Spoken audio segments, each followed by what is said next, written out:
En nombre de la Cumbre Mundial de Premio Nobel de la Paz, ofrecemos nuestras más sinceras felicitaciones y profundo agradecimiento a don Carlos Slim por su inquebrantable compromiso con la paz mundial.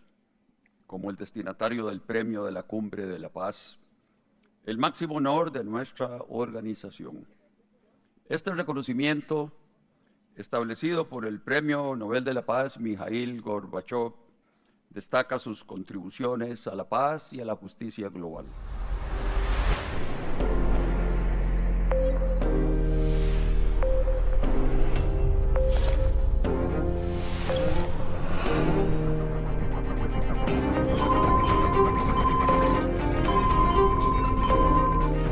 We're going to see a video related with this award. Please, video.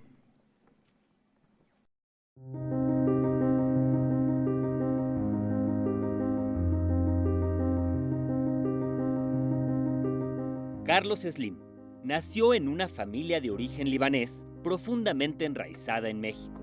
Estudió la carrera de Ingeniería Civil en la Universidad Nacional Autónoma de México, en donde fue alumno y profesor simultáneamente. En 1965, a los 25 años, fundó Inversora Bursátil, que para la década de los 80 ya se había convertido en uno de los grupos empresariales más importantes de América Latina y que actualmente tiene presencia en 49 países con más de 300,000 empleos directos. Algunas de las empresas que lo conforman son América Móvil, Grupo Financiero Inbursa, Telmex, Grupo Carso, Carso Energy, Inmuebles Carso, Grupo Sanborns y FCC. Con las fundaciones que Carlos Slim inició desde 1986 y la Fundación Telmex Telcel, establecida en 1991, se han apoyado a más de 50 millones de personas en educación, salud, empleo, justicia social, desarrollo humano, deporte, cultura y en desastres naturales. Asimismo, programas para la investigación y conservación del medio ambiente. La pobreza se combate con salud, educación y sobre todo con empleo y más empleo. Con las bibliotecas digitales se ha beneficiado a más de 25 millones de mexicanos. Aldea Digital es el evento de inclusión digital más grande del mundo. Mientras que, con plataformas digitales gratuitas y alianzas internacionales para la educación, se han beneficiado a más de 46 millones de estudiantes y familias. Su contribución para erradicar la polio en el mundo ha beneficiado a 37 países. Desde 2008, los premios Carlos Slim en Salud incentivan soluciones para los principales problemas de salud en Latinoamérica. Es parte del Broad Institute of MIT and Harvard para el estudio genómico, concentrado en cáncer, diabetes y enfermedad renal. Con el programa de salud renal, se han apoyado más de 11,000 trasplantes, entre otras varias acciones. La iniciativa público-privada Salud Mesoamérica, dirigida a la población más desfavorecida de la región, ha beneficiado desde 2011 a más de 2 millones de mujeres y niños. Se sumó a los esfuerzos para eliminar la malaria en Centroamérica, Colombia y República Dominicana. Ha sido parte del programa para erradicar la oncocercosis en Colombia, Ecuador, Guatemala y México. Actualmente se trabaja en la frontera entre Brasil y Venezuela. En 2011 se unió a RED en la lucha contra la transmisión del VIH y SIDA de madres a hijos en el mundo. Para combatir el COVID-19 se donaron más de $105 millones en la habilitación sin precedentes de la unidad temporal hospitalaria. Se otorgaron alimentos y capacitación al personal de salud, insumos y equipo hospitalario y pruebas COVID. Articuló una alianza con AstraZeneca que permitió la producción anticipada de vacunas, sin beneficio económico, para 12 países de América Latina. En 2001, presidió el Consejo para el Rescate del Centro Histórico de la Ciudad de México y constituyó la Fundación del Centro Histórico. Asimismo, ha transformado antiguas zonas industriales o pasivos ambientales en núcleos urbanos y recreativos. En 1994 abrió al público en la Ciudad de México el Museo Sumaya. En 2011, una nueva e icónica sede en Plaza Carso. Y en 2018, la Casa Museo de Guillermo Tovar de Teresa. Su entrada ha sido y será gratuita por siempre. Para alejar a los jóvenes de la calle y fomentar el deporte, se han creado diversos torneos masivos. Copa Telmex Telcel es el torneo de fútbol amateur más grande del mundo. En 2017 abre sus puertas el Salón del Deporte, un museo interactivo y gratuito. Se ha apoyado a México y otras naciones con más de 29,000 toneladas de ayuda humanitaria y más de 27 millones de litros de agua potable, entre otros. Tras los devastadores sismos en México del 2017, a través de su iniciativa México Unido, aportó 5 por cada peso recibido de la sociedad, reuniendo más de 152 millones de dólares para ayuda humanitaria y construcción. En apoyo a las graves afectaciones causadas por el huracán Otis en 2023 en Acapulco, se brindó ayuda inmediata con alimentos, agua, plantas potabilizadoras y de energía, principalmente en hospitales, entre otros. Asimismo, convocó a sumar ayuda y aportó 2 por cada peso recibido. Se han reunido más de 28 millones de dólares para limpieza, fumigación, remoción de escombros, reconstrucción, materiales y otras necesidades. En 2009 se establece la alianza World Wildlife Fund Fundación Carlos Slim para la investigación, conservación de la biodiversidad y desarrollo sustentable de México. Con su apoyo, se renueva el Centro Internacional del Mejoramiento del Maíz y Trigo, en beneficio de agricultores de América Latina, África y el sudeste asiático. Abre el Pabellón Nacional de la Biodiversidad, un espacio de investigación, conservación, exhibición y aprendizaje. A lo largo de su trayectoria, ha sido distinguido con la Medalla de Honor al Mérito Empresarial de la Cámara de Comercio, la condecoración Leopold II, otorgada por el Gobierno de Bélgica, el Hadrian Award en Nueva York, otorgado por el World Monuments Fund. Fue nombrado co-chairman de la Comisión de Banda Ancha de la Unión Internacional de Telecomunicaciones por la UNESCO y el ITU, el premio Dwight D. Eisenhower de Liderazgo Global, otorgado por el Business Council for International Understanding, el grado honorífico de doctor por la Universidad George Washington, por su trayectoria filantrópica y sus contribuciones a los negocios y al desarrollo comunitario, el premio humanitario por su labor filantrópica y de apoyo a la educación por la Fundación Andrea Bocelli. Fue nombrado académico correspondiente de la Real Academia de Ingeniería en España, la Medalla de Honor otorgada por la Universidad Carlos III de Madrid, el Premio Nacional de Ingeniería de México, el Premio Sofía a la Excelencia de manos de Su Majestad la Reina Sofía de España, Premio Enrique V. Iglesias, otorgado por el Rey Felipe VI de España, y, recientemente, el Premio Juan Sánchez Navarro, por su labor en el desarrollo de México, otorgado por el Consejo Coordinador Empresarial, entre muchos otros. Carlos Slim es un apasionado de la historia y las artes, de la astrofísica, la naturaleza y los deportes, especialmente el béisbol. Pero ante todo, la mayor pasión que tiene, su familia. Ahora tenemos un mensaje muy especial que recibimos de Juan Manuel Santos. He is former president of Colombia, a Nobel Prize winner.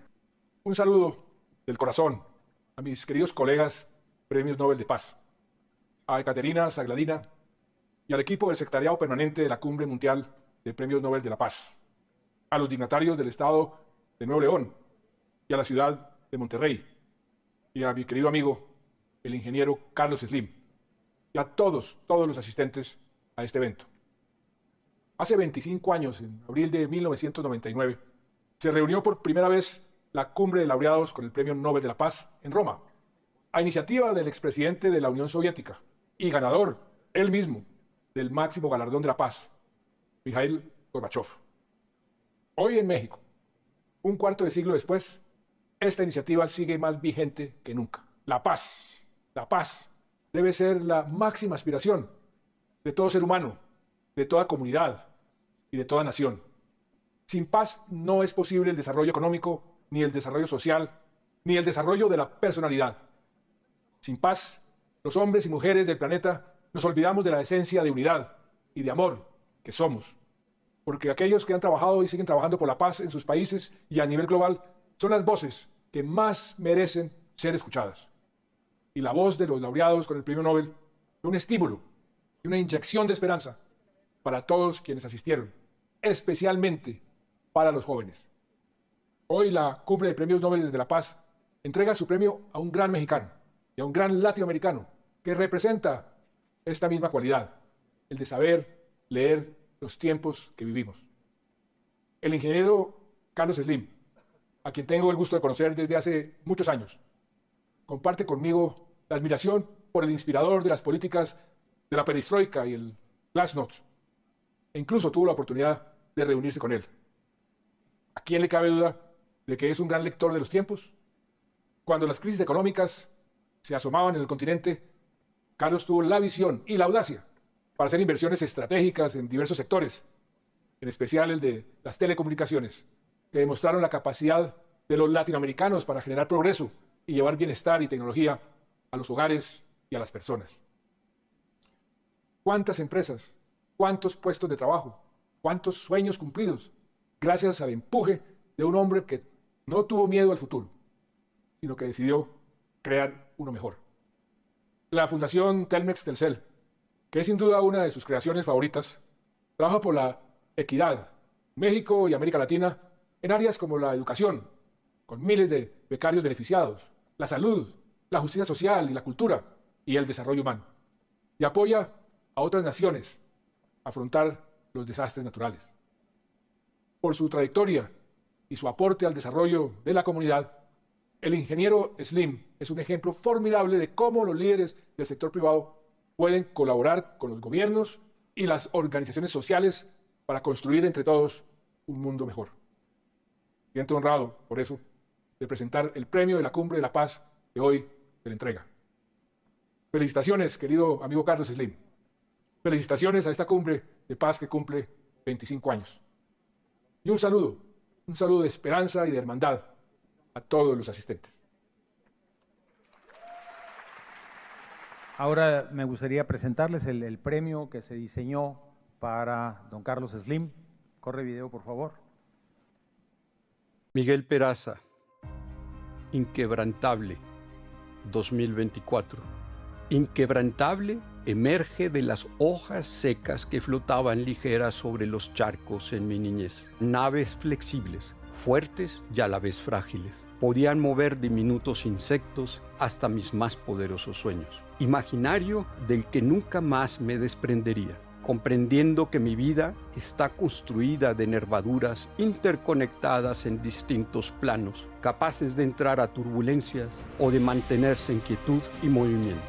El caos, en verdad, no es solo el desorden. La armonía tampoco es solo el orden. Nervaduras que se convirtieron en estructuras dinámicas de mis esculturas y en vasos comunicantes de la existencia para mi pensamiento. Los que relatan sueños utópicos en códigos invisibles sobre mitologías, leyendas y lo cotidiano, que es la llave de lo eterno. Hojas que llevan la historia, la paradoja del amor de Dafne y Apolo, la lucha entre Palas y Poseidón. En ellas está la vida. Recuerdo la leyenda de Ashian, salvado por Biloa, con infusiones de hojas de té verde. Algunas de estas hojas y sus ramas se han transformado en coronas, a veces por el triunfo, el conocimiento, el deporte, pero también a veces para celebrar la paz. Inquebrantable simboliza una hoja que no genera sombra sólida, es más bien una radiografía escultórica.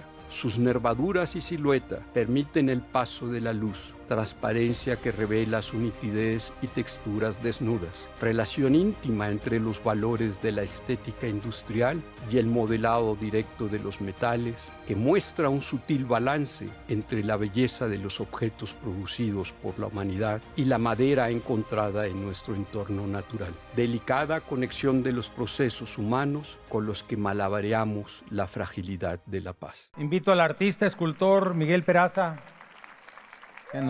que les presente el reconocimiento por a don Carlos. Lo va a entregar Ekaterina, que va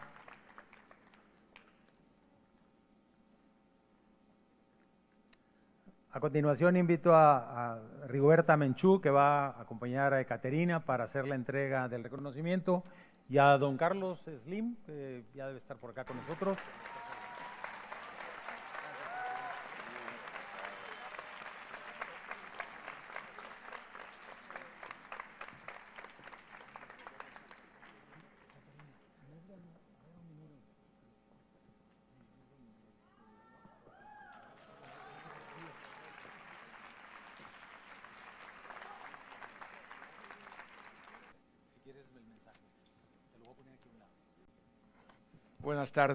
Buenas tardes a todos.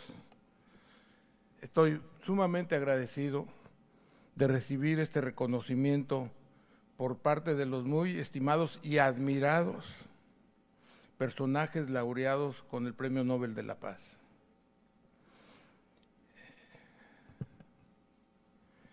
Que están en esta cumbre presidida, organizada y estructurada por Ekaterina y por su equipo. Les pediría por favor un aplauso para los organizadores de la cumbre y Ekaterina.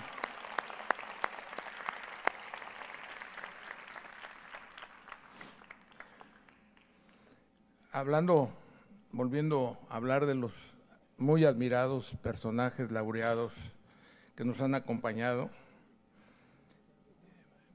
vemos que su trabajo pavimenta el camino para muchos otros que trabajan buscando la paz y la justicia.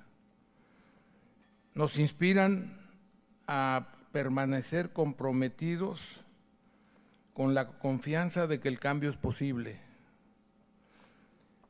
La búsqueda de la paz, justicia y libertad es un esfuerzo colectivo. Y para mí es un verdadero honor continuar jugando una pequeña parte en esta gran labor. Muchas gracias por el gran honor que me han hecho en esta cumbre. Les agradezco mucho todas sus atenciones y el aprendizaje que tuve durante la misma, y les agradezco a todos ustedes que estén aquí. Muchas gracias a todos.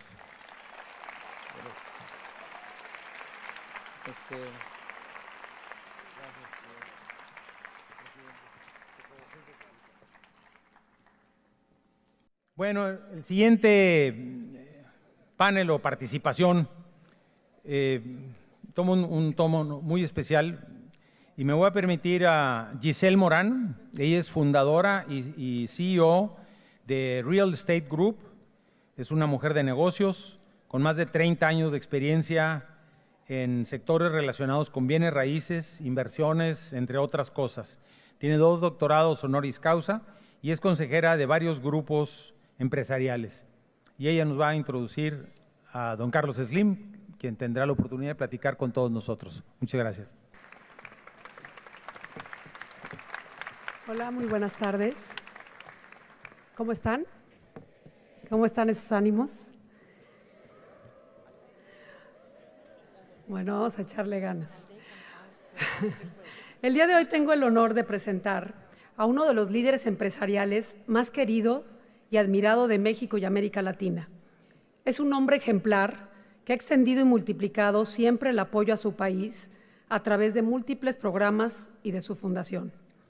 Siendo congruente de no dar el pescado, sino de enseñar a pescar, agregarle el valor y venderlo, ha contribuido creando más de 300,000 empleos directos y 1 millón de empleos indirectos.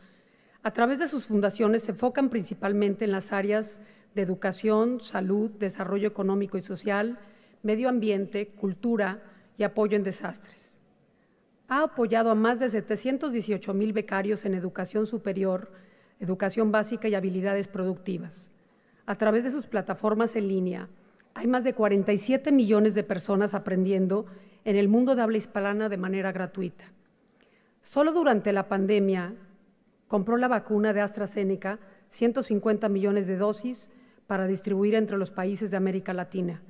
Creó el Hospital Temporal para la atención de pacientes con COVID que salvó la vida a más de 8,000 personas, donando los equipos adquiridos a los hospitales públicos después de la pandemia.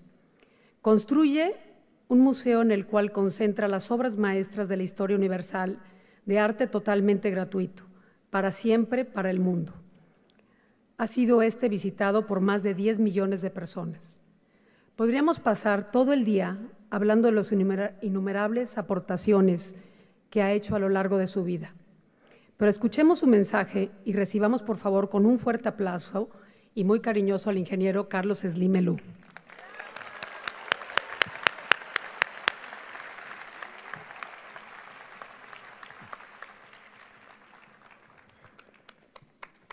¿Qué tal? ¿Qué tal? Buenas tardes a todos.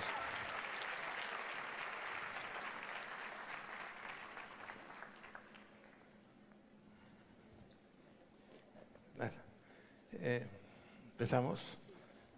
Buenas tardes.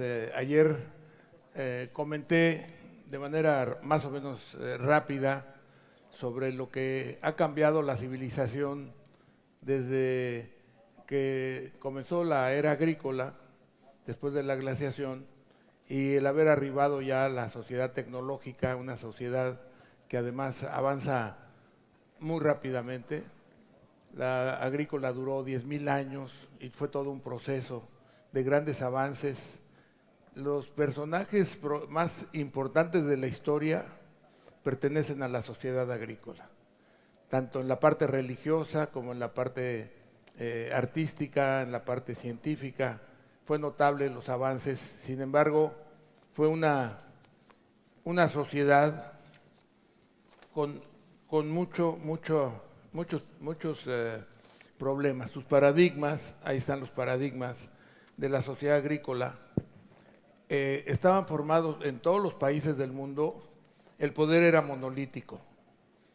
Era igual el tlatoani de azteca, que el inca, que el faraón egipcio, que el emperador de Japón, que el rey de tal lado, etcétera, etcétera. Porque ese poder estaba integrado en lo militar, lo religioso, lo económico y lo político. O sea, era un poder absoluto. También otra de las características de esta etapa de la humanidad en los últimos 10,000 años, 15,000 años, las sociedades eran clasistas, había inmovilidad social, esclavitud y una gran desigualdad social. Entonces era una sociedad clasista muy importante, en que desgraciadamente por muchos años vivió con esclavos. De hecho, buena parte de las guerras y saqueos era para tener esclavos. Se vendían a los esclavos, no solamente, como sabemos, a los africanos, que fue una cosa muy importante en el 19, sino de todos los países. Estas sociedades pues, eran insalubres, obviamente había un gran analfabetismo, no había nutrición adecuada y la expectativa de vida era muy baja, sobre todo en los niveles de las clases más marginadas. También había, como dice, hay una hostilidad ambiental, o sea, el medio ambiente y su cuidado obviamente no existía para nada. Se destruyeron grandes bosques, por ejemplo, el cedro del Líbano, que se usó por todos lados, prácticamente lo desaparecieron. Eran sociedades, como decía ayer, que estaban en guerras constantes, haciendo conquistas para tener más territorios, saqueos, esclavos, etcétera. Entonces eran una época en que pues la paz era inexistente, los conflictos eran permanentes, los saqueos y las guerras eran enormes, las conquistas eran muy importantes. Desde Alejandro Magno, 200 años antes de Cristo, a Gengis Khan, 1000 años después, y en general eran épocas de constantes guerras, constantes saqueos y cambios de territorio. Bueno, y como dice ahí al final, las sociedades estaban sujetas a la explotación, vivían en el autoconsumo. Se buscaba en esa época que produjeran mucho y que consumieran lo menos posible. Y afortunadamente en la sociedad que estamos viviendo, pasó ya la industrial, en esta nueva civilización digital, tecnológica, de servicios, como le queramos llamar, curiosamente o afortunadamente, las características, los paradigmas son 180 grados opuestos a los anteriores. ¿Por qué son 180 grados? Bueno, primero porque en lugar de existir ese poder monolítico, ya en las democracias está habiendo la división de poderes en mayor o menor grado. Hay países ya donde están muy desarrollados, donde la división de poderes es clara, el poder ejecutivo, el legislativo, el judicial, de manera importante. Hay esa democracia representativa y también participativa. Ya están los votantes también participando de la administración pública. Este es un factor importante porque además de la democracia, la libertad, está la pluralidad, la diversidad, todo es aceptado. Ya no hay la marginación de la sociedad, la gran marginación de la sociedad agrícola. También en esta época hay una gran movilidad social, ya se vuelve meritocracia, ya no es hereditario, ya las personas se preparan y normalmente cuando ya es la sociedad avanzada hay una igualdad que es muy importante, igualdad de oportunidades y de seguridades. O sea que las personas, conforme esta sociedad avanza, tienen igualdad de oportunidades, los que están económicamente muy arriba, socialmente muy arriba, políticamente muy arriba y muy abajo. Hay una movilidad social enorme que es muy importante. Esa movilidad está ligada también a, como decía, la libertad. Hay derechos humanos, que no había derechos humanos. Como decía, también hay igualdad de oportunidades y de seguridades. Estas sociedades avanzadas, ya lo estamos viendo, que lo queremos hacer en México y se está ya en otros lugares, es un hecho, el acceso universal a la salud. El acceso universal a la salud, a la educación moderna de calidad y el desarrollo del capital humano es fundamental en esta civilización. Se requiere que en esta civilización toda la población pueda tener educación, tenga salud y se incorpore al mercado, que hace que se fortalezca la economía y esa incorporación de mucha de la población que estaba marginada del mercado, que empiece a incorporarse de manera rápida, fortalece a la economía nacional y incrementa mucho el mercado interno, que es una necesidad del desarrollo. Entonces, comentaba también, dentro de esta parte del sentido bélico que teníamos heredado, ahora ese sentido bélico, si se dan cuenta, se está llevando, por ejemplo, al deporte, que hay un juego de fútbol o de béisbol, de americano, de béisbol, de lo que sea, las personas toman partido y ese sentido bélico de confrontación se conduce al deporte, lo cual es muy importante. También se conduce al mercado, la competencia por los mercados es otro factor importante. Y como decía ayer, China ha ido a un nivel económico de tal magnitud que como le pisaba mucho los talones a Estados Unidos y lo iba a rebasar, empezó la confrontación desde el 21 entre los dos países, pero lo que es extraordinario es que sea una confrontación económica y tecnológica y no una confrontación como eran las sociedades agrícolas, confrontaciones bélicas, que todavía nos tocó pues verlo en la Guerra Mundial y otro tipo de situaciones. Ya el mismo gobierno chino dice que no quiere guerras frías ni calientes. Y Estados Unidos pues, está pensando en lo económico y con esta aparición de la inteligencia artificial de manera tan acelerada, pues se está adelantando tecnológicamente, por supuesto, a China y a todos los otros países del mundo, y pues es de esperar que la economía americana se fortalezca, no solo por la inteligencia artificial, sino porque se dio cuenta que esa recomendación de los premios Nobel y de los tecnócratas, de que ya había una globalización y había que comprar donde fuera más barato, que eso hizo Estados Unidos, descuidó su industria, su fabricación de bienes, y eso provocó que cuando dejaron de surtir chips y dejó de poder acabar coches, de televisores, etcétera, se dio cuenta que no era tan inteligente tener esos bienes de los semiconductores importados de China, porque en cualquier momento suspendía la producción. Y ya se fue, ya va a producir en Estados Unidos, está produciendo en Japón, en Corea, por supuesto en Taiwán, que es muy importante.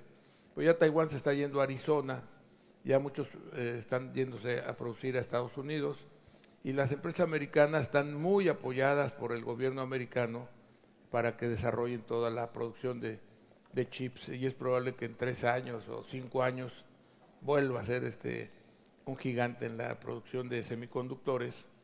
Seguramente hay otros bienes que se da cuenta que tendrá que producirlos en Estados Unidos, y lo que es más interesante para nosotros es que muchos de esos bienes se van a producir en México. Entonces ese tratado del 94, que fue relativamente importante, pero que tenía mucho de maquila, ahora va a tener, esperemos, mucho de asociación, el partnership que le llaman, ¿no? Que seamos socios para producir muchos de los bienes que se hacen en China. Yo creo que actualmente importa como 400,000 millones de dólares o más de China. Entonces, conforme México pudiera producir el 20%, el 25%, sería extraordinario. Entonces, tiene 2 ventajas México. Uno, que es competitivo y es muy buena la mano de obra mexicana. La americana ya está en servicios, ya se salió de la parte industrial. La mexicana es muy, muy buena en todos sentidos. Obviamente también el salario mexicano es menor al americano, aunque el de acá tiene más prestaciones, tiene participación de utilidades, va a tener 15% del sueldo, se va a ir a formar el fondo de pensiones, etcétera, etcétera. Va a ir cada vez más fuerte el salario mexicano para tener un ingreso real mucho mayor, fortalecer más la demanda interna, fortalecer más la economía mexicana y acelerar el desarrollo. Y el nearshoring, que ya en lugar de que venga desde la mercancía de Taiwán o de China o de Vietnam y Corea, pues está aquí a la orilla, ¿no? Está aquí en la frontera. Por eso Monterrey está teniendo una situación tan importante en esta transformación y en este nuevo proyecto. Y bueno, esto lo subrayo porque significa para ustedes los jóvenes que van a vivir una sociedad tecnológica con avances muy rápidos, grandes avances en la parte económica, y que pues la expectativa es una transformación de México. México lleva 43 años creciendo prácticamente como la población, un poquito arriba de la población. Lleva 24 años creciendo abajo de la población. Más o menos estamos, bueno, al nivel de la población antes crecía 1.6 y la economía crecía 1.3. Ahora creo que estamos creciendo la población al 1.1, pero en los últimos 6 años vamos a crecer como al 0.9. O sea, no nos estamos moviendo hacia adelante como pasó en los años de los 70, 60, de los 49 años que hablaba ayer. Pero la expectativa inmediata y para los próximos 12 o 20 años, sin duda es extraordinaria. No hay que desaprovecharla. Hay que incorporarnos a este programa de asociación con el gobierno americano. Inclusive, como saben, se firmó un tratado y que de manera extraña el presidente dijo que México se incorporaba a Norteamérica en lo económico. Esa incorporación de México a Norteamérica, Canadá y Estados Unidos es fundamental, es muy prometedora y hay que trabajar con inteligencia para que esas inversiones se hagan en nuestro país y tengamos un avance, un desarrollo muy rápido, que podamos alcanzar buenos niveles. No sé si les comentaba ayer que crecimos al 6.2 durante 49 años, hasta 81, y a partir de 82 a la fecha hemos crecido 1.9. Si hubiéramos crecido 3.9, no más, 3.9% al año, el ingreso per cápita, el ingreso de la población por habitante, sería de arriba de $30,000 por persona. Y estamos en 12,000 y un poquito más, según el tipo de cambio. Pero de estar en 12 o $13,000 per cápita, haber estado en 30,000 ya, pues es una pena. Entonces, si nos apuramos estos próximos 20 años, pues vamos a estar en niveles de desarrollo, de crecimiento, de ingreso per cápita muy, muy superior al actual. Quizás, yo diría que en 12 años o 14 deberíamos estar al doble. El Producto Interno Bruto y el ingreso per cápita según la población, pero estaríamos hablando de veintitantos mil dólares per cápita, que ya sería estar dentro de lo que se considera en países desarrollados, con un gran ingreso per cápita, un mejor nivel, etcétera, etcétera. Quiero también subrayar que no todo es educación académica. Es muy usual que muchas personas no puedan acceder a niveles académicos de educación superior, inclusive educación intermedia. Ahí lo que nos está faltando en la educación superior, para abrir más el abanico de posibilidades de estudio, es hacerle como me tocó a mí en la preparatoria de la UNAM hace muchos años, de que en la mañana de 7 a 12 del día, o más o menos de 7 a 12 del día, eran 5 horas, San Ildefonso, que es un edificio precioso, muchos de ustedes lo han de conocer, ahí estudiábamos la prepa. De 7 a 12 era la prepa 1, y de 4 o 3 a 7 de la noche era la prepa 3.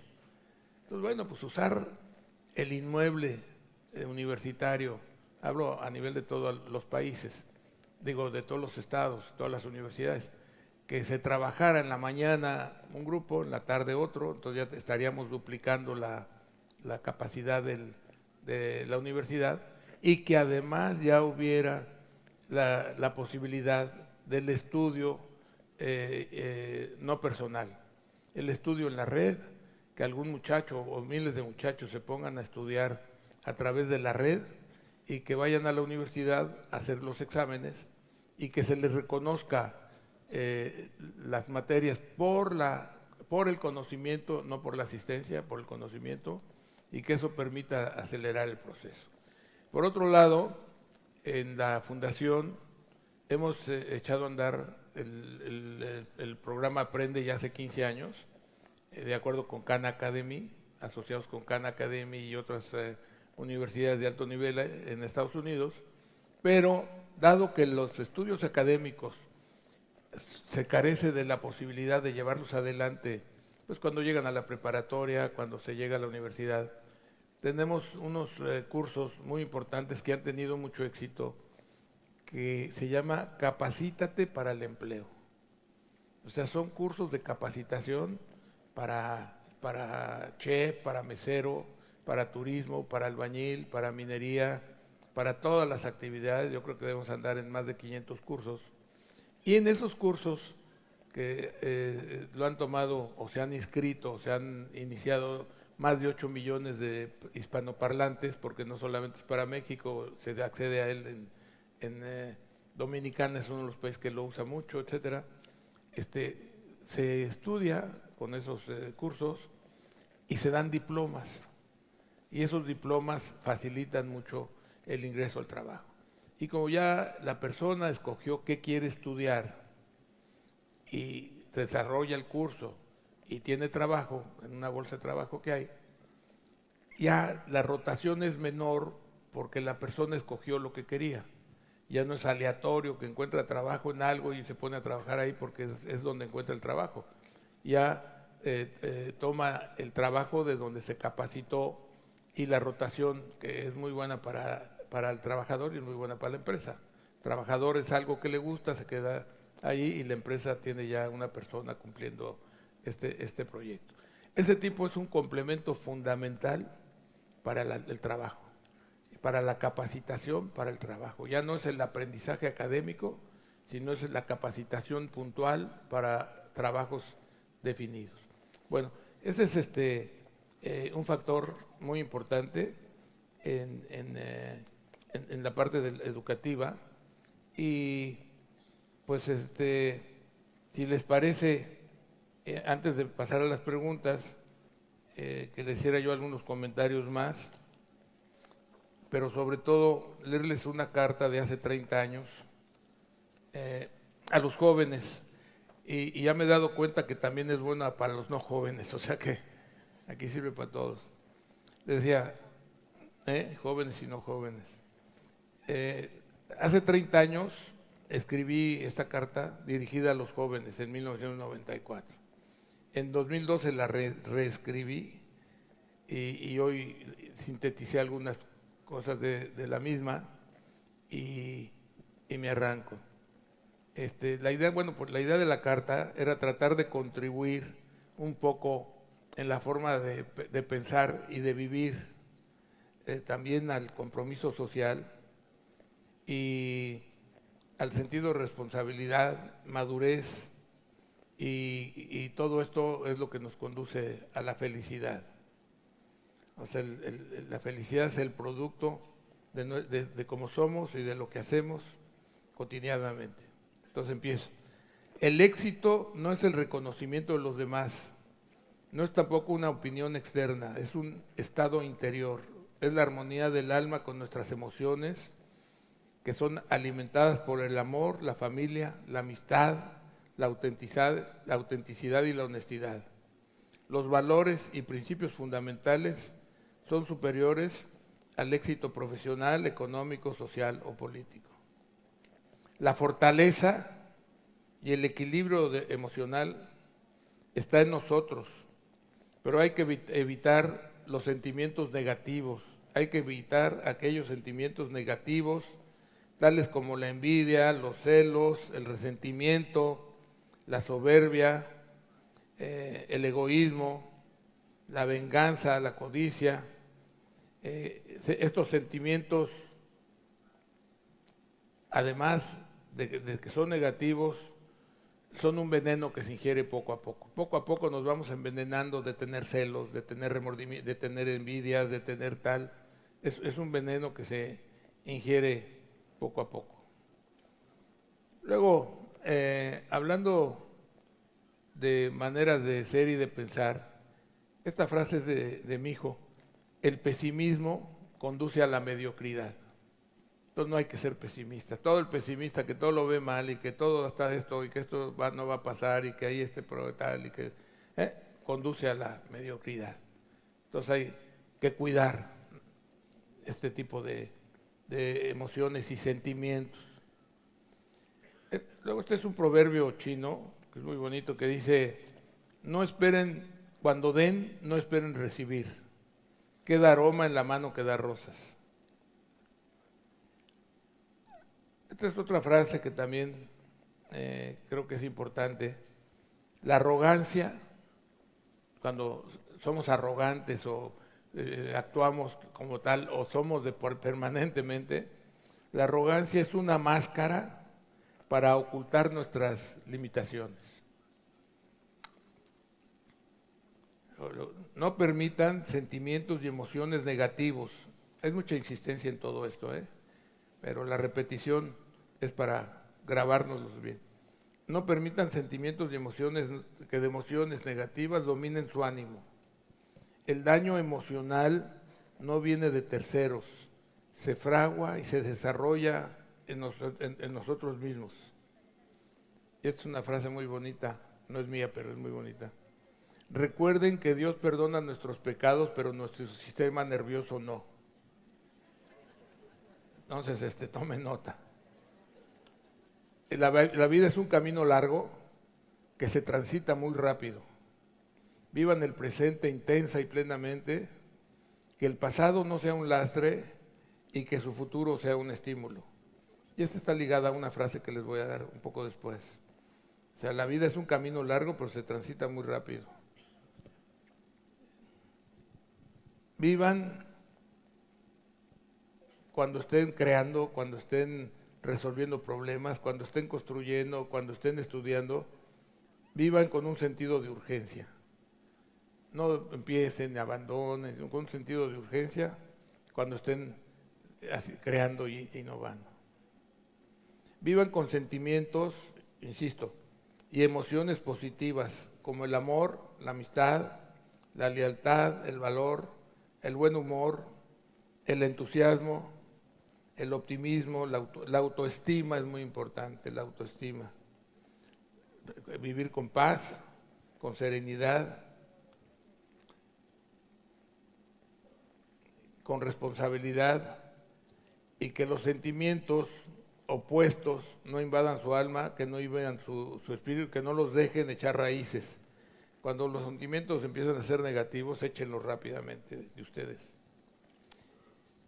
Esto es otra frase que está ligada a la anterior un poco. Muchas veces cometerán errores, es humano y usual, todos cometemos errores. Pero traten de que sean chiquitos, que sean menores, que no sean grandes errores. Traten, si no son, pues ni modo. Pero traten de que sean menores. Acéptenlos, corríjanlos y olvídenlos. No se obsesionen con ellos. Recuerden que el cielo y el infierno está dentro de nosotros. Lo que más vale en la vida no tiene precio. Es el amor, la amistad, la naturaleza, los colores, los sonidos, los olores que son percibidos por nuestros sentidos y sentimientos, y que los apreciamos cuando estamos despiertos y con amor a la vida. Nacer es un milagro. Debemos amar la vida siempre. Si cualquiera que sea la circunstancia, hay que amar a la vida. Nos hace más fuertes, nos desarrolla un sentido positivo interno y hacia los demás. Esta frase también es un poco repetida de lo anterior, pero esto es muy importante. Vivan sin miedos y sin culpas. No tener miedo, no tener culpas. No vivir con culpas. El miedo es el peor sentimiento del hombre, nos debilita, nos inhibe a la acción y nos deprime. Las culpas son un lastre que nos obstruyen y dificultan el presente y el futuro. Elimínenlos, ambos. Hay que aceptarnos como somos, con nuestros méritos y con nuestros defectos. La ocupación desplaza la preocupación y los problemas al enfrentarlos desaparecen. Los problemas deben hacernos cada vez más fuertes. Eso dicen de los problemas que son cobardes. Cuando hay un problema que nos está atosigando y lo enfrentamos, ¡pum!, desaparece el problema muchas veces. De los fracasos hay que aprender. Los éxitos deben ser estímulos callados. Debemos vivir con una autoestima alta y fuerte, sin permitir que se debilite ante circunstancias negativas. Vivan con su inteligencia y sus sentidos despiertos y alertas para amar y disfrutar la vida. Luego,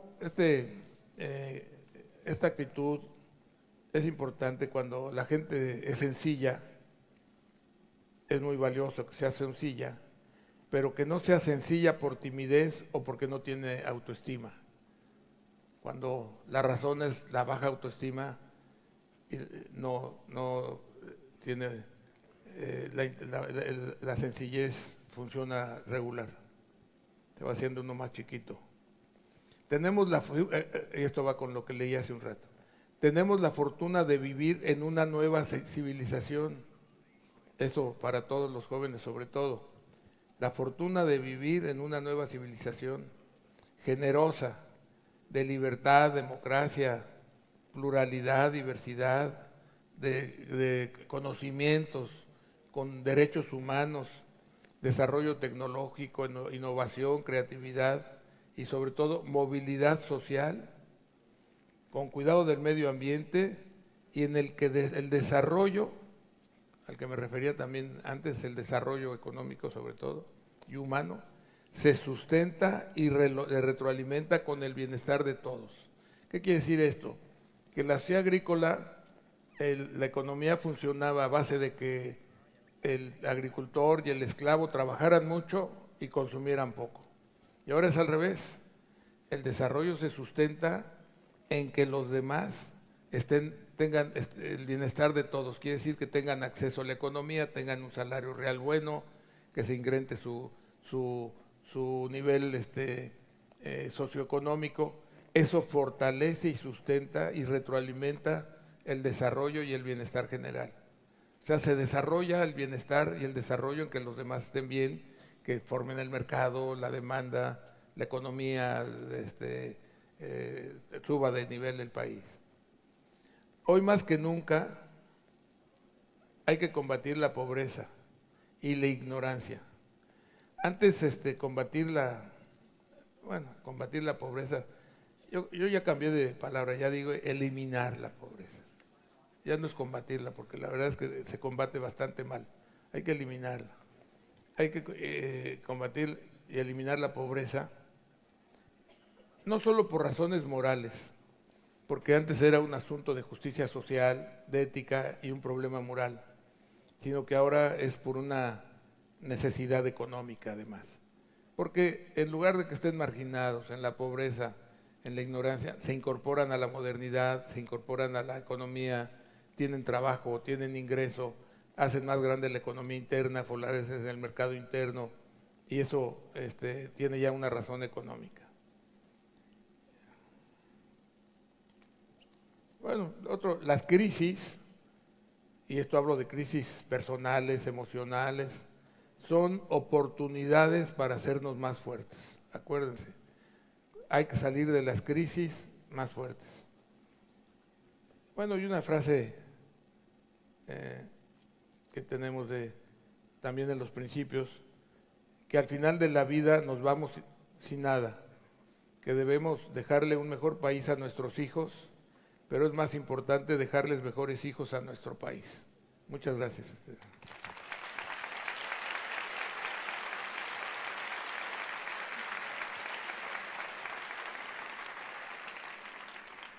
Muchas gracias, gracias ingeniero por los paradigmas civilizacionales y sobre todo por este mensaje para los jóvenes y no jóvenes. Tenemos una serie de preguntas que quisiéramos hacerle y después invitamos igual a todos los que están en el auditorio por si quieren hacer algunas. Al parecer las guerras siempre tienen una connotación negativa, pero usted ha comentado que deberíamos de declarar la guerra, debería de ser contra la pobreza. ¿Cómo podríamos apoyar en este movimiento? Sí, yo creo que es contra la pobreza, contra la ignorancia, contra el hambre y contra la violencia. Aunque suena raro, guerra contra la violencia. ¿Cómo podríamos apoyar las guerras contra la pobreza? Bueno, yo creo que hay tres formas. Una, a través de las fundaciones. Otra, de manera individual, programas individuales, y la más importante es que el gobierno tiene que tener como objetivo principal la eliminación de la pobreza. Por ejemplo, aquí en México vas viendo cifras de pobreza extrema, y otras le llaman pobreza moderada. En pobreza moderada, pues yo creo que está equivocada el dato, porque hablan de 50 millones en pobreza moderada. Pero yo creo que lo que hay que eliminar es la pobreza extrema, que sigue siendo todavía, a pesar de los programas y tal, son 6 millones de personas, que la verdad para el tamaño no es mucho. Entonces yo creo que con programas específicos de un nivel mínimo de bienestar obligatorio, creciente. O sea, el nivel mínimo que debe tener una persona, una familia, tiene que ser, por decir algo, vamos a decir, el salario mínimo o algún nivel. Y ese debe ser el nivel mínimo de bienestar. Y al mismo tiempo, subir la capacitación para que no solamente sea una entrega que se le hace a la persona, sino que también tenga capacitación y trabaje. Ahorita estamos pensando en un programa, con la experiencia de Acapulco, estamos ya al nivel de las casas, de la reconstrucción de casas, que fue uno de los últimos. Primero fue obviamente la falta de agua, entonces potabilizadoras, de hambre, de salud, de fumigación, etcétera, etcétera. Pero ahora estamos viendo que en las casas donde hay pobreza extrema, en Acapulco, por ejemplo, que sería un inicio, es arreglar la casa para que quede una casa limpia, bien, con baños, etcétera, etcétera, chica pero bien hecha, y que el mismo dueño trabaje en arreglar la casa y pagarle un sueldo y capacitarlo. O sea, a la vez de que se le va a preparar la casa, y ver eso como un programa para que esa persona que aprendió albañilería y a trabajar para eso se pueda dedicar luego a arreglar otras casas. Entonces vamos a echar a andar ese programa a ver qué tanto sirve, porque ese programa implica vivir en una casa digna, chica pero digna, y tener ya un ingreso porque está trabajando. Y que con ese trabajo se siga en otros lados. Pero yo creo que debe haber un ingreso mínimo en una línea mínima de bienestar. Y si no es el salario mínimo porque no tiene que transportarse y todo, bueno, pues que sea el 70% del salario mínimo, el del gobierno obligatoriamente. Porque, por ejemplo, están dando pago a las gentes mayores de 4,000 y 6,000 pesos, no importa el ingreso que tiene. Deberían de darse cuando ganan menos de X, 4 salarios mínimos, ¿no? Pero tú puedes ganar 40 salarios mínimos o 60 salarios mínimos y que te den 4,000 pesos, es irracional. Esos recursos deberían de ir a la pobreza extrema. Muchísimas gracias. Y al autoempleo, ¿no? No, de verdad.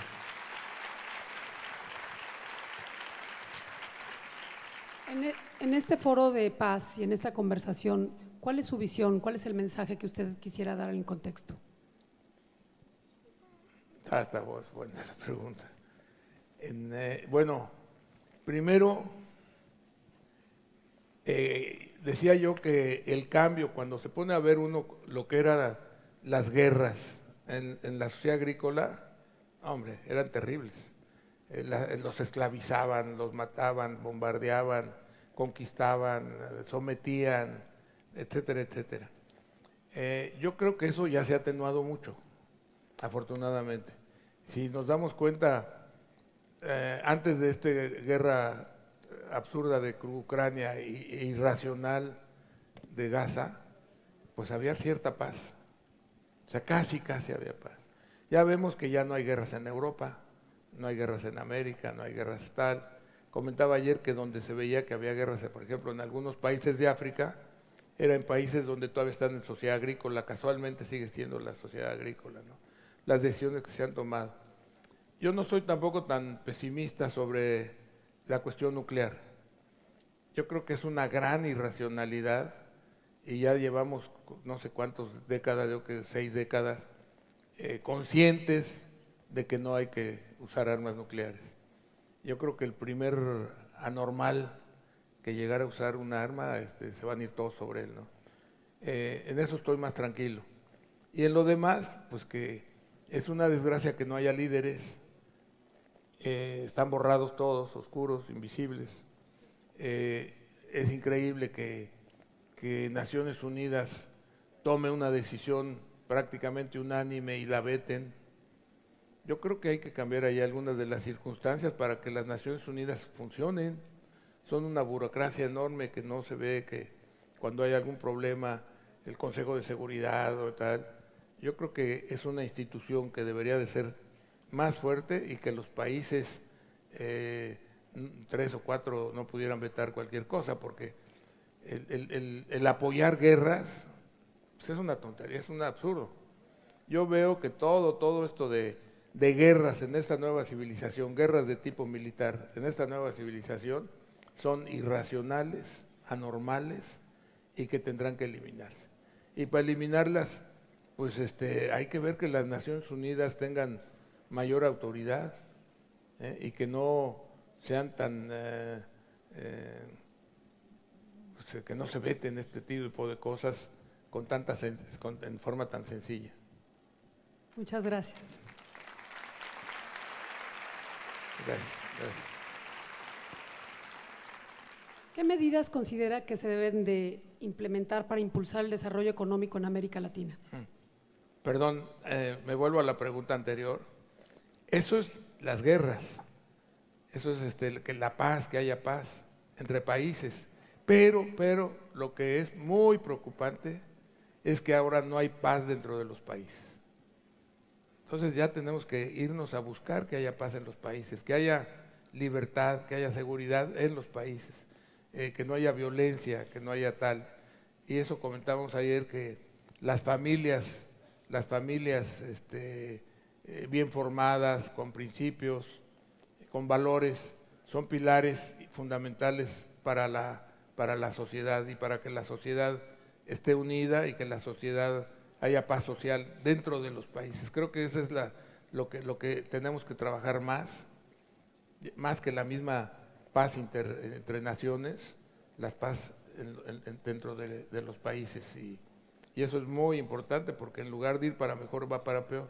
Lo que antes era un problema de paz entre las naciones, no había problema interno, pero ahora el problema es dentro de los países, ¿no? Yo creo que sí hay que atacarlo. Yo creo que es a través de la familia, a través de la unidad nacional, de los derechos, la educación, los objetivos comunes. Obviamente hay que tratar de eliminar la droga, el alcohol, lo que descompone a las familias, lo que descompone a la sociedad, las armas. Ahora, yo no he visto nunca los videojuegos, pero hay videojuegos muy violentos que inducen ya vimos en Estados Unidos los que llegan a matar a las escuelas, ¿no? Yo creo que hay que eliminar todo ese tipo de cosas y encauzarnos a sociedades unidas, con valores, con principios, con objetivos positivos, que sería fantástico y sería también un factor de apoyo al desarrollo económico y social. Y básicamente, el desarrollo, pues lo que hay que hacer es invertir, incorporar a las personas que estén más marginadas al consumo, a la economía, a que tengan ingreso. Es bueno para que las personas salgan de una pobreza irracional que estén en una economía marginalmente. Es bueno que se incorporen para las personas y para la economía, porque entonces tienes un mercado más grande, hay más actividad económica, hay más empleo, y eso ayuda al desarrollo, pero sobre todo inversión. Aquí en México debemos, ojalá, irnos a una inversión del 25 del PIB al 28 del PIB, vamos a decir. Podríamos crecer al 5 o 6% anual en lugar del 1,4. Y vemos cómo China crecía al 10 y al 12, claro, ellos invertían 40 del PIB. Pero vamos a hablar de 25 o 28 del PIB, poder crecer 5 o 6% al año. Igual los países de Latinoamérica tienen que hacer inversiones y hay dos cosas que hacer, ¿no? Invertir para tener el desarrollo y el crecimiento, pero ese crecimiento a incorporar también, no solamente el crecimiento puro, sino incorporar a la población que está en el desempleo o en los bajos ingresos, irlos incorporando a la economía de manera más importante, que además eso ayuda a que se desarrolle más el país. Muchísimas gracias, ingeniero. Creo que el tiempo nos apremia, ya nos están diciendo que recortemos las preguntas. Entonces quisiera ser muy concreta y después nada más dejarles, si quieren, una pregunta al público, así que la piensen muy bien. Aquí tiene una opción, a ver si le pasan el micrófono. Mientras quisiera preguntarle, para usted que ha recorrido varias décadas y que ha alcanzado, yo creo que lo que muy pocos seres humanos en la vida. No, ya somos muchos los que llegamos a los 80. Bueno, varias eso sí, décadas. Eso sí. 8. No me refería a eso, me refería en cuanto a logros. Sí, no. 120 con salud, primero Dios. Oiga, ¿cuál sería su más grande sueño para la humanidad? ¿Qué es lo que a usted le gustaría ver que pudieran lograr todos estos jóvenes y que se inspiraran en un líder como usted? No, pues lo que hemos comentado, paz, libertad, que haya seguridad para que haya libertad. Tienen el mundo abierto, pero si tenemos problemas de violencia, de falta de libertad, de falta de tal, como hay muchos países, ¿no? Yo creo que lo ideal es ver a México, por decir algo, me gustaría que fuera toda Latinoamérica y África también, etcétera, que alcanzáramos un nivel de desarrollo que nos permite ir hacia adelante y que no nos frenemos. Por ejemplo, el caso de Europa alcanzó su desarrollo hace muchos años y está en tal nivel de confort que ya no le preocupa el cambio, ya no quiere mover nada. Lo vemos que querían subir 2 años la edad de jubilación y fue una revolución. Eso ya lo decía Alvin Toffler, que cuando están en un nivel de confort, los países les cuesta mucho cambiar. Entonces yo creo que no es la situación de México. Entonces yo creo que, sin duda, lo que más me gustaría es acceder al desarrollo, ya tener ingresos superiores económicos, que ya no haya gente en pobreza extrema ni en pobreza media siquiera, digamos, que ya estén incorporados a la economía. Porque cuando hablan de igualdad, pues yo lo veo como una irracionalidad, y eso lo vi en la señora Thatcher, que le reclamaba a un parlamentario que no sé en qué lugar, en qué distrito o algo, le decía que había subido la desigualdad. Entonces ella le dijo, sí, subió la desigualdad, antes había igualdad acá, ahora hay desigualdad acá, ¿qué prefieres, igualdad acá o desigualdad acá? Entonces lo que necesitamos es tener que la parte inferior de bajo ingreso esté a un nivel mínimo de ingresos y de bienestar. Es lo que necesitamos, eso mínimo, y para que además siga ascendiendo y ya no importa si está acá o acá, sino que el otro no esté aquí. No sé si me explico. Entonces lo que necesitamos es incorporar a toda esa población al empleo. Ahí hablaban de que entre 55 millones de personas, 55 millones es más del 33% de la población, es el 40% de la población, que dice que está en pobreza moderada. No, eso hay que moverlo, hay que incorporarlos más a la economía, a mayor ingreso, mayor salario que permita que la economía funcione. Entonces, lo ideal desde el punto de vista económico es un nivel de crecimiento y de ingreso del trabajador superior. Y al mismo tiempo, paz social. Que haya paz social, que haya libertad, que la gente pueda moverse de un lado a otro, y que pues nos capacitemos, todos los jóvenes vayan preparándose para este fin de esta nueva civilización, que va a reclamar más estudio, más capacitación, pero miles de nuevas posibilidades. Muchísimas gracias. Bueno, creo que hay una pregunta aquí. Si le pasan el micrófono, por favor. Muy buenas tardes, un placer estar aquí. Florencia Marón, embajadora de la paz en Jalisco y representante de la comunidad libanesa en Jalisco. Dicen que nuestro propósito o misión generalmente está marcado por lo que han vivido nuestros ancestros. Nuestros ancestros vienen huyendo de la guerra del Líbano y México abrió sus puertas para que nosotros pudiéramos nacer aquí y hacer una vida en paz.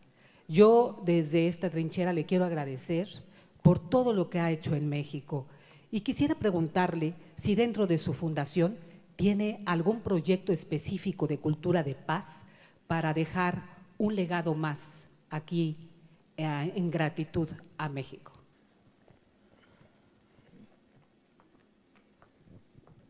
En la fundación tenemos muchos proyectos de educación, de salud, de cultura, etcétera, etcétera. Y tenemos afortunadamente el sobrino bostoniano de Gibran, pudimos adquirir la colección de Gibran, sus dibujos, sus pinturas, pero sobre todo su obra, el Loco, el Profetas, etcétera. Tenemos mucho interés en difundir todo lo de Gibran de manera más amplia, y dentro de la fundación, obviamente, a través del deporte, a través de la solidaridad de las personas, de los programas, sentimos que se ayuda mucho a la familia, nos interesa mucho la formación familiar y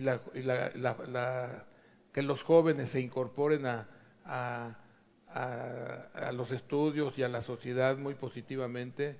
Tenemos como 20,000 o más becarios cada año.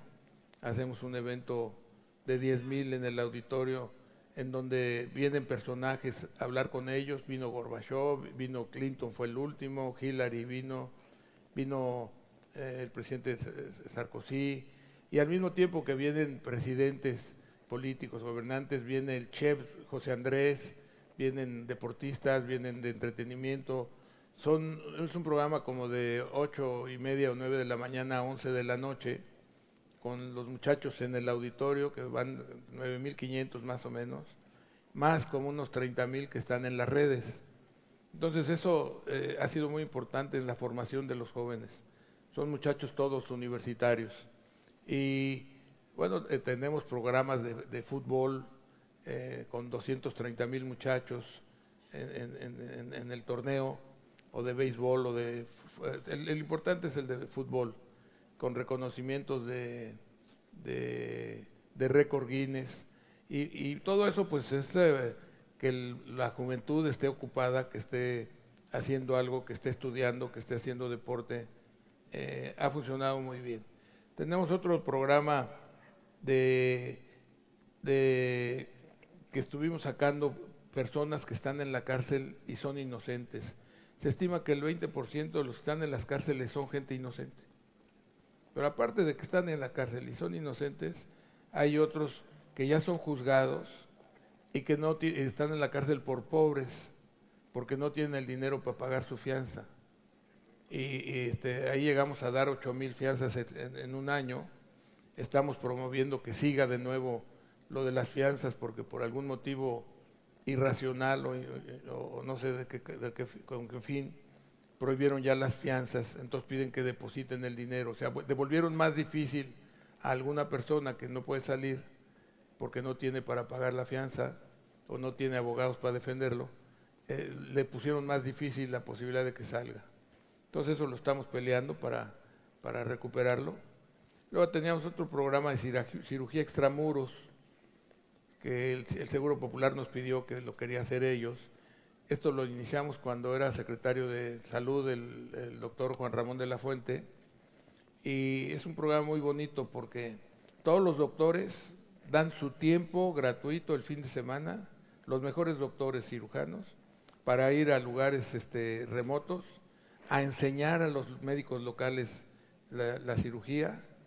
El gobierno, a través de la Secretaría de Salud de los estados, busca a las personas que están enfermas y nosotros pagamos los viáticos y los instrumentos.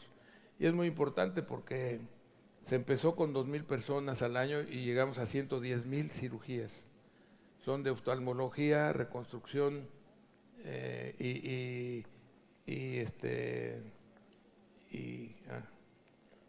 bueno, son de 3, pero las personas acaban viendo, otros terminan caminando porque ortopedia. Entonces tenemos muchos programas. Si quieren lo pueden ver, la verdad no me sé qué página es, pero lo pueden ver en la página de la Fundación. En la página de la Fundación. Ahí están básicamente, hacemos muchas cosas también con los migrantes. Hay muchos programas, tenemos muchos programas en la Fundación. Muchas gracias, agradecemos a don Carlos sus pensamientos y sus ideas y el apoyo que hace para todos estos proyectos. Y muchas gracias. Oye, si no te importa que lea una última frase que... No, por supuesto que no me importa. Bueno, rápidamente, es que son los principios del grupo, que no se los voy a leer más que 2. todos los tiempos son buenos para quienes saben trabajar y tienen con qué hacerlo. O sea, eso de que no, es muy mala época y tal, lo digo para los muchachos, ¿no? Todos los tiempos son buenos. Bueno, y otra de las frases es de que el empresario es un creador de riqueza que la administra temporalmente. O sea, todos nos vamos sin nada. Entonces, pues el empresario tiene esa función de inversión, de creación de administración de riqueza, creación, y se va sin nada, o sea que la administra temporalmente. Y bueno, esto de que todos los tiempos son buenos, ténganlo muy, muy presentes. Y una frase de mi papá, que también se las recomiendo, el optimismo firme y paciente siempre rinde sus frutos. Es lo contrario del pesimista, ¿no? Que se vuelve a lo que conduce el pesimismo a la mediocridad. Este es el optimismo firme y paciente, siempre rinde sus frutos. Gracias. Muchas gracias. Gracias a todos. Aquí nada más es esto.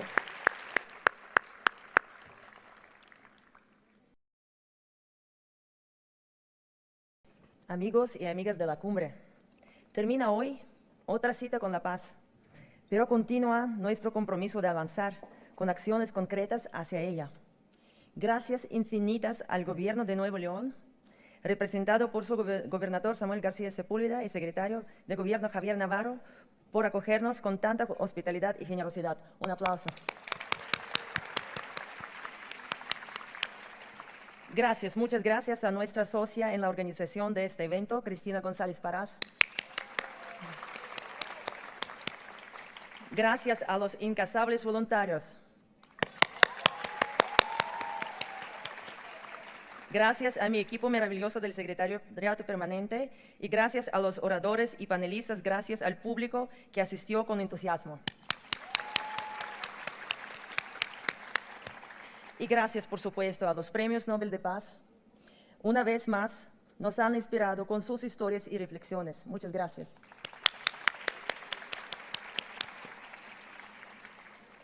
Muchas felicitaciones, ingeniero Carlos Slim, por el premio que en buena hora le ha entregado esta cumbre y muchas gracias por su activa participación en ella. Usted es un ejemplo de emprendimiento, de solidaridad, de compromiso social para millones de ciudadanos de México y del mundo. A través de su vida ha construido un puente entre la paz y el progreso, basado en valores éticos que comparte con las nuevas generaciones. Cuando un hombre alcanza su realización superior, es capaz de expresar las virtudes y la belleza de este mundo y de compartirlas con los otros. Eso ha hecho usted, ingeniero Slim, a través del Museo Sumaya y el Pabellón Nacional de la Biodiversidad, un acto de amor para toda la humanidad. Muchas gracias. En esta semana hemos reunido lo mejor de la inteligencia y de la voluntad humanas para reafirmar una verdad universal. Solo es posible un mundo cuando los hombres y mujeres encuentran la paz en su corazón. Si nuestro corazón no está dividido en conflicto, nuestro entorno estará dividido e en conflicto. Por eso, la primera tarea que tenemos es la reconciliarnos con nosotros mismos y buscar la luz que habita en nuestro interior. Una persona que se conoce, que se ama, que descubre en sí la chispa divina del amor, jamás empuñará un arma para dañar a otro. Una persona feliz no hiere, no entra en guerras, no conspira por el poder o por el dinero. Por el contrario, una persona con miedo convierte ese miedo en odio, en rechazo al diferente, y esa es la fuente de todas las guerras. En este foro se ha hablado de la relación entre el progreso y la paz. El progreso tecnológico, económico y de todo tipo es una mejora en la vida, pero no su base. La base de la vida humana sobre la cual se construyen sociedades pacíficas es un comportamiento que responda a valores superiores, éticos y espirituales, como la fraternidad, compasión, familia, amor. Por eso, además de los cambios estructurales, es necesario cambiar la forma de pensar. El ser humano, capaz de generar altos niveles de conciencia, debe estar a la vanguardia de todos los procesos creados por la civilización. Esto solo se logrará cuando el desarrollo personal sea una prioridad. Un desarrollo personal entendido como la convergencia de la ética, la cultura, la espiritualidad, la educación y la responsabilidad. Si no trabajamos en el desarrollo personal, ético y espiritual de las personas que componen la sociedad, no podemos esperar que las sociedades tengan altos estándares de bienestar y de paz. Per fortuna hay esperanza. La brecha ética puede eliminarse desde una edad temprana y en esto la educación juega un papel fundamental. Es urgente por eso promover procesos de educación integral que se generen ciudadanos con sentido de responsabilidad frente a sí mismos, frente a los demás y frente a nuestro planeta. Queridos amigos y amigas, al terminar esta cumbre quiero invitarlos a preguntarse, ¿qué sentido viene de mi vida? Los seres humanos somos como barro en manos de un artesano. Tenemos en nosotros el potencial para convertirnos en lo que queramos. Todo depende de la respuesta que demos a esta pregunta. ¿Qué sentido tiene mi vida? ¿La usaré para dañarme y dañar? ¿O la usaré para alcanzar mi máximo potencial y apoyar la realización de los demás? Son los pensamientos y los significados los que dan forma a nuestra realidad. Si tenemos sociedades en guerra, con corrupción y pobreza, es porque estamos alimentando las mentes y corazones con pensamientos e información de separación, ataque y miedo. Mi invitación es a que trabajemos hacia adentro para conocernos y reconocernos, para valorarnos como seres humanos únicos, chispas de la divina creación. El problema no es el barro que somos, lo importante es decidir qué hacemos con este barro. Vasijas maravillosas para contener el alimento o muros que nos separan del otro. La respuesta la tienen ustedes. Está en su corazón. Somos el ser aquí y ahora.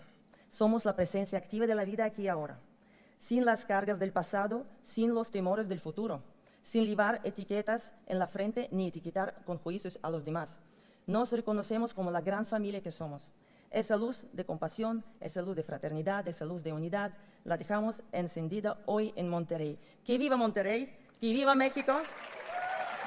¡Que viva la paz!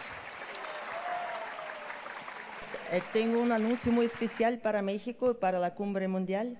Abrimos nuestra oficina de la Secretaría Permanente en la Ciudad de México, es una oficina institucional.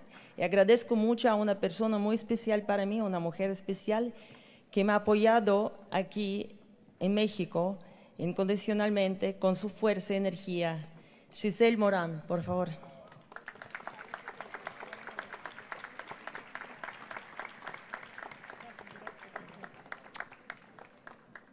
Muchas gracias a todos por esta cumbre, por estar aquí, por hablar de paz, pero sobre todo los invito a todos a que seamos paz, que hagamos la paz y que seamos paz en un mundo de guerra.